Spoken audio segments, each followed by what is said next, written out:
अस्सलाम वालेकुम। आज का हमारा टॉपिक है प्रोटीन। प्रोटीन क्या है, अमाइनो एसिड्स क्या हैं, प्रोटीन की क्या टाइप हैं, या आप कह लें कि स्ट्रक्चर क्या होता है प्रोटीन का, अमाइनो एसिड की लिंकेज क्या होती है, और प्रोटीन का फंक्शन क्या होता है। ये सारी चीज़ों को हम आज के लेक्चर में डिस्कस करेंगे। अच्छा, सबसे पहले अगर हम डिस्कस करें तो प्रोटीन क्या होता है। प्रोटीन को ग्रीक लैंग्वेज के अंदर फर्स्ट ब्रेन कहा जाता है। प्रोटीन क्या होता है? प्रोटीन एक ऐसा पॉलीमर होता है जो कि छोटे छोटे अमाइनो एसिड से मिलके बना हुआ होता है, और उन अमाइनो एसिड को हम नाम देते हैं मोनोमर्स का। जब ये मोनोमर्स आपस में मिलते हैं तो एक पॉलीमर बनाते हैं जो कि प्रोटीन होता है। प्रोटीन के अंदर बेसिकली होते हैं अमाइनो एसिड। आपने ये बात याद रखनी है कि प्रोटीन के अंदर अमाइनो एसिड होते हैं। जब ये अमाइनो एसिड आपस में मिलते हैं तो प्रोटीन बनाते हैं। अब यहाँ पर जो अमाइनो एसिड की सीक्वेंस है या इनके दरमियान जो लिंकेज होगा वो बताएगा कि प्रोटीन का स्पेसिफिक फंक्शन क्या है, क्या प्रोटीन को क्या फंक्शन परफॉर्म करना है, स्पेसिफिक फंक्शन या पर्टिकुलर फंक्शन। अब प्रोटीन क्या होता है?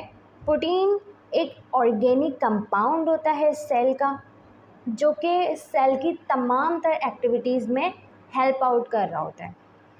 अगर हम सेल को काउंट करें तो सेल के अंदर जो ड्राई वेट हो, अगर हम उसे 100% कहें तो उसमें जो 50% होगा dry weight of the cell, वो प्रोटीन होगा। यानी 50% of dry weight of a cell is protein. इसके अलावा प्रोटीन का जो फर्स्ट टाइम वर्ड सजेस्ट किया गया था वो बर्जीलियस की तरफ से सजेस्ट किया गया था 1838 के अंदर। अब यहाँ पर लिखा हुआ है कि protein are the complex organic compound having carbon, hydrogen, oxygen and nitrogen. Protein एक ऐसा कॉम्प्लेक्स ऑर्गेनिक कंपाउंड है जिसके अंदर carbon, hydrogen, oxygen and nitrogen का होना बहुत ज़रूरी है। अब नाइट्रोजन की प्रेजेंस की वजह से हम प्रोटीन को एक और नाम देते हैं, वो है नाइट्रोजीनियस कंपाउंड। नाइट्रोजन की प्रेजेंस की वजह से बेसिकली इसके अंदर कार्बन, हाइड्रोजन, ऑक्सीजन, नाइट्रोजन का होना बहुत ज़रूरी है। अब यहाँ पर लिखा हुआ है कि अगर ये एलिमेंट्स हैं और इसके अलावा कभी कभी फॉस्फोरस एंड सल्फ़र भी पाए जाते हैं। यहाँ पे वही बात आ गई कि नाइट्रोजन की प्रेजेंस की वजह से हम इसे नाइट्रोजीनियस कंपाउंड भी कहते हैं। प्रोटीन हमारी बॉडी का या सेल का बिल्डिंग ब्लॉक्स होते हैं, जो कि टिश्यूज़ के बिल्डिंग ब्लॉक्स होते हैं, जो कि हमारी नशोनुमा में बहुत ज़्यादा हेल्प कर रहे होते हैं। वो कौन कौन से सोर्सेस हैं जिससे हम प्रोटीन हासिल कर सकते हैं? वो हैं egg, meat, fish, milk, pulses, जिनके ज़रिए हम प्रोटीन हासिल कर सकते हैं। हमारी बॉडी के अंदर बहुत सारे स्ट्रक्चर्स ऐसे हैं जो कि प्रोटीन के बने हुए होते हैं। अब यहाँ पर मेंशन है जैसे कि hair, skin, nails and feathers, और भी बहुत सारी चीज़ें हैं जिसमें प्रोटीन शामिल होती है। अब प्रोटीन तो अमाइनो एसिड से बना हुआ है, तो अमाइनो एसिड क्या चीज़ है, या अमाइनो एसिड का स्ट्रक्चर क्या होता है, या बना हुआ वो कैसे होता है?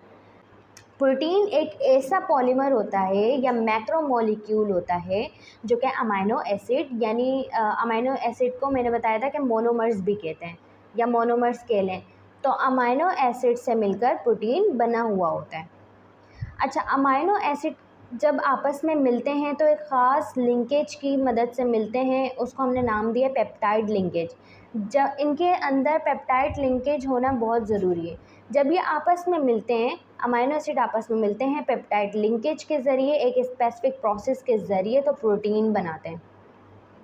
अब हर प्रोटीन का जो सीक्वेंस होता है अमाइनो एसिड का, प्रोटीन के अंदर जितना भी सीक्वेंस होता है अमाइनो एसिड का वो डिफरेंट होता है, ताकि वो एक प्रोटीन दूसरी प्रोटीन से आइडेंटिफाई कर सके। यूनिक सीक्वेंस देते हैं, यूनिक प्रॉपर्टीज़ देती हैं। अमाइनो एसिड के जो सीक्वेंस होता है प्रोटीन को यूनिक प्रॉपर्टीज़ देती हैं। अब यहाँ पर ये भी मेंशन है कि अगर अमाइनो एसिड की जो केमिकल प्रॉपर्टीज़ होंगी वो आइडेंटिफाई करेंगी कि प्रोटीन की केमिकल प्रॉपर्टीज़ क्या हैं। अब जैसे कि अगर मैं आपको एग्जांपल दूं कि हमारे जो इंग्लिश अल्फ़ाबेट्स होते हैं वो 26 होते हैं। 26 ये जो अल्फ़ाबेट्स होते हैं वो थाउजेंड्स और मिलियंस ऑफ, या आप कह लें कि बिलियंस ऑफ वर्ड्स बना सकते हैं इंग्लिश के या रोमन के, किसी भी चीज़ के वर्ड्स बना सकते हैं। लेकिन यहाँ पर जो अमाइनो एसिड्स हैं वो जस्ट 20 होते हैं और ये थाउजेंड्स ऑफ प्रोटीन्स बना रहे होते हैं डिफरेंट सीक्वेंस से, डिफरेंट काइंड की different properties and chemical properties या कोई भी प्रॉपर्टीज़ को डिफरेंट फंक्शन के साथ प्रोटीन को स्पेसिफाई कर रहे होते हैं या पर्टिकुलर फंक्शन दे रहे होते हैं, चाहे वो वायरस हो या फिर ह्यूमन बींग हो। वायरस एक सबसे छोटी आइडेंटिटी है, तो वायरस से लेकर ह्यूमन बींग तक यही अमाइनो एसिड्स होते हैं, यही 20 अमाइनो एसिड्स होते हैं जो कि डिफरेंट सीक्वेंस से प्रोटीन बनाते हैं और वो प्रोटीन अपना डिफरेंट फंक्शन परफॉर्म कर रही होती है। जी, अमाइनो एसिड्स ऐसे ऑर्गेनिक कंपाउंड्स हैं जिनके अंदर एक अमाइनो ग्रुप होना चाहिए जो कि यहाँ पर स्ट्रक्चर में मेंशन है, दूसरा कार्बोक्सिलिक एसिडिक कार्बोक्सिलिक ग्रुप होना चाहिए जो कि यहाँ पर मेंशन है, एसिडिक कार्बोक्सिलिक ग्रुप होना चाहिए। अब ये दोनों जो ग्रुप्स हैं वो सिमिलर कार्बन से अटैच्ड होने चाहिए और उस सिमिलर कार्बन को हम नाम देंगे अल्फ़ा कार्बन। उस सिमिलर कार्बन या कार्बन एटम को हमने नाम दिया अल्फ़ा कार्बन और इसके ये जर्नल फॉर्मूला, ये जर्नल स्ट्रक्चर है।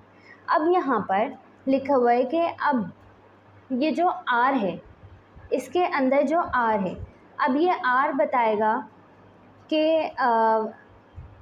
वैरायटी ऑफ स्ट्रक्चर्स क्या हैं, यानी अमाइनो एसिड के जो वैरायटी आएगी स्ट्रक्चर्स की या प्रोटीन की वैरायटी आएगी इस R की वजह से आएगी। जैसे यहाँ पर 3 एग्जाम्पल्स दी हुई हैं बुक के अंदर। अगर वो ग्लाइसिन है तो उसके अंदर H होगा, अगर वो ग्लाइसिन है तो उसके अंदर H होगा, अगर वो सीरीन है तो उसके अंदर CH2OH होगा, अगर वो एलिनीन है तो उसके अंदर CH3 होगा एज अ रेडिकल ग्रुप या R ग्रुप। इस R ग्रुप को हम रेडिकल ग्रुप का नाम दे रहे हैं। अब यहाँ पर हम देखेंगे कि लिंकेज ऑफ अमाइनो एसिड क्या होता है।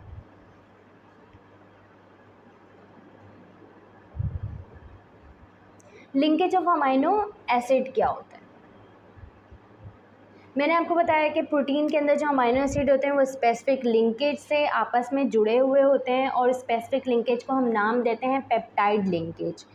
अब वो पेप्टाइड लिंकेज, जब एक पेप्टाइड लिंकेज दूसरे पेप्टाइड लिंकेज से बना तो वो डाई पेप्टाइड हो गया, जब वो तीसरे से मिला तो ट्राई हो गया, जब वो चौथे से मिला तो टेट्रा हो गया। इसी तरीके से जब वो बहुत सारे बन जाएंगे तो वो पॉलीपेप्टाइड लिंकेज बना लेगा, यानी अमाइनो एसिड क्या कर लेगा, पॉलीपेप्टाइड चेन बना लेगा या पॉलीपेप्टाइड लिंकेज बना लेगा अमाइनो एसिड का। यहाँ पर जैसे मेंशन है कि पॉलीपेप्टाइड लिंकेज जो है अमाइनो एसिड का, वो आपस में जब लिंक हो रहा है तो वाटर रिलीज़ हो रहा है, यहाँ से भी वाटर रिलीज़ हो रहा है, यहाँ से भी वाटर रिलीज़ हो रहा है। तो इसका मतलब ये है कि हर वो प्रोसेस जिसके अंदर ये केमिकल रिएक्शन जिसके अंदर वाटर रिलीज़ होता है वो कंडेंसेशन प्रोसेस होता है। अब यहाँ पर मेंशन है कि अमाइनो एसिड, अब यहाँ पर ये मेंशन है कि अमाइनो एसिड दूसरे अमाइनो एसिड से मिला, फिर वही अमाइनो एसिड तीसरे अमाइनो एसिड से मिला, फिर तीसरा चौथे से मिला। अब यहाँ पर जो लिंकेज है वो पेप्टाइड लिंकेज है, यहाँ पर भी पेप्टाइड है, यहाँ पर भी पेप्टाइड है। तो प्रोटीन्स बेसिकली क्या थे कि proteins are polypeptide with usually more than 100 amino acid. अच्छा, प्रोटीन के अंदर यूजुअली कितने अमाइनो एसिड्स होने चाहिए? 100 अमाइनो एसिड्स होने चाहिए, लेकिन कुछ प्रोटीन्स ऐसे भी हैं जिनके अंदर 100 से कम अमाइनो एसिड्स होते हैं। अब इनका जो सीक्वेंस है अमाइनो एसिड का पेप्टाइड चेन के अंदर वो हर एक प्रोटीन के अंदर डिफरेंट होता है ताकि वो हर एक प्रोटीन दूसरी प्रोटीन से डिफरेंट हो सके, ठीक है, उनका फंक्शन उनकी प्रॉपर्टीज़ डिफरेंट हो सके और ये चीज़ इनको डाइवर्सिटी या वैरायटी देती है कि एक दूसरे से वो मुख्तलिफ होते हैं। अब यहाँ पर हम डिस्कस करेंगे कि स्ट्रक्चर ऑफ प्रोटीन क्या होता है।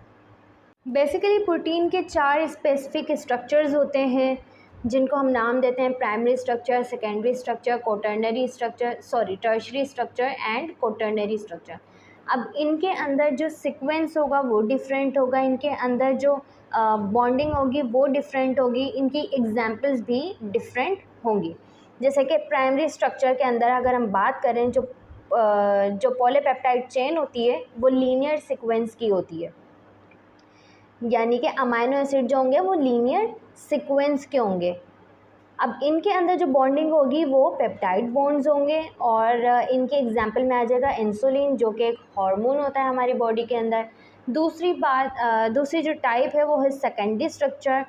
सेकेंडरी स्ट्रक्चर के अंदर अगर आप देखें तो पॉलीपेप्टाइड चेन अमाइनो एसिड की जो होगी वो स्पाइरली कोइल्ड होगी। जैसे कि प्राइमरी स्ट्रक्चर के अंदर था लीनियर सीक्वेंस होगा, लेकिन सेकेंडरी स्ट्रक्चर के अंदर स्पाइरली कोइल्ड होगी पॉलीपेप्टाइड चेन। इसके अलावा इनके अंदर बॉन्डिंग्स जो होंगी वो भी डिफरेंट होंगी, जैसे कि हाइड्रोजन बॉन्ड हो गया एंड सल्फाइड बॉन्ड हो गया। अच्छा, इनका जो स्ट्रक्चर होगा ना स्पाइरली कोइल्ड होगा, यानी हेलिकल स्ट्रक्चर, या you can say helix structure. इनके अंदर जो बॉन्डिंग होगी वो हाइड्रोजन एंड सल्फाइड बॉन्ड्स होंगे, और इनके एग्जाम्पल में आ जाएगा हेयर्स एंड स्पाइडर वेब्स। अब यहाँ पर आ जाएगा tertiary structure. Tertiary structure is a third one structure of protein. अब इस स्ट्रक्चर में क्या आ जाएगा, इनकी जो अरेंजमेंट होती है वो 3 डायमेंशनल होती है। इसमें क्या थी, प्राइमरी में लीनियर थी, इसमें थी स्पाइरली हेलिकल या हेलिक्स स्ट्रक्चर। टर्शरी स्ट्रक्चर में क्या आ जाएगा, 3 डायमेंशनल स्ट्रक्चर होगी, यानी फोल्ड्स होंगी एंड सुपर फोल्ड्स होंगी।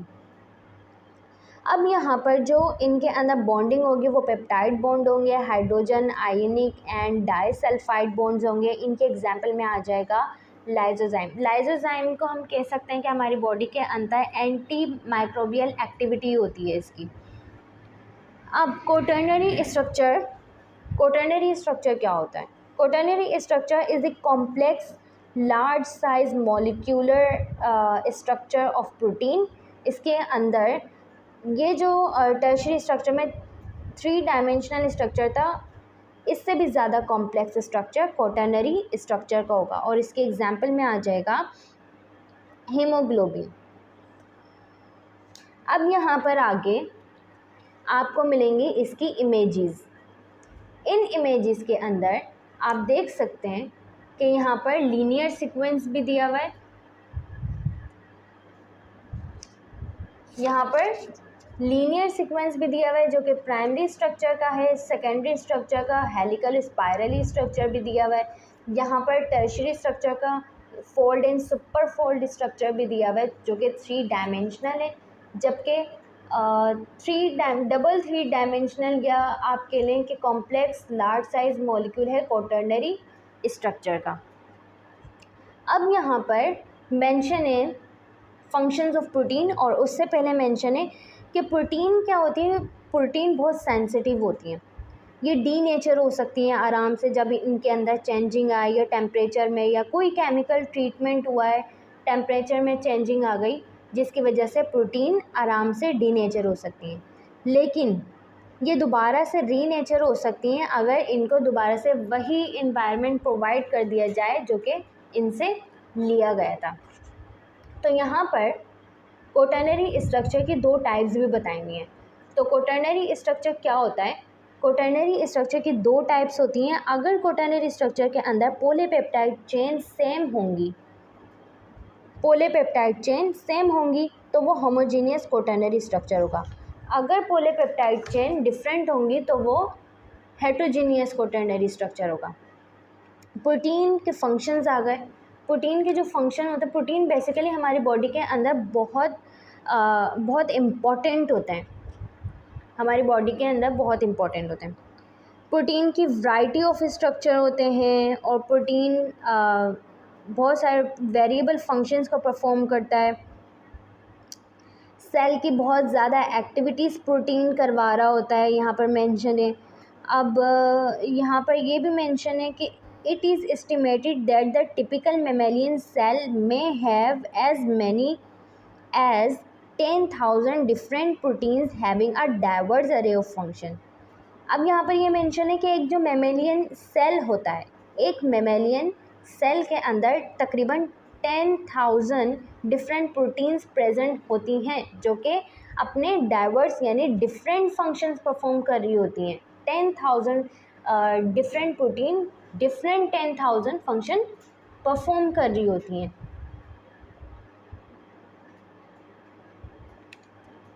अब यहाँ पर मेंशन है कि protein provide mechanical support. Protein mechanical support भी प्रोवाइड करती है both within the cell and the outside the perimeter.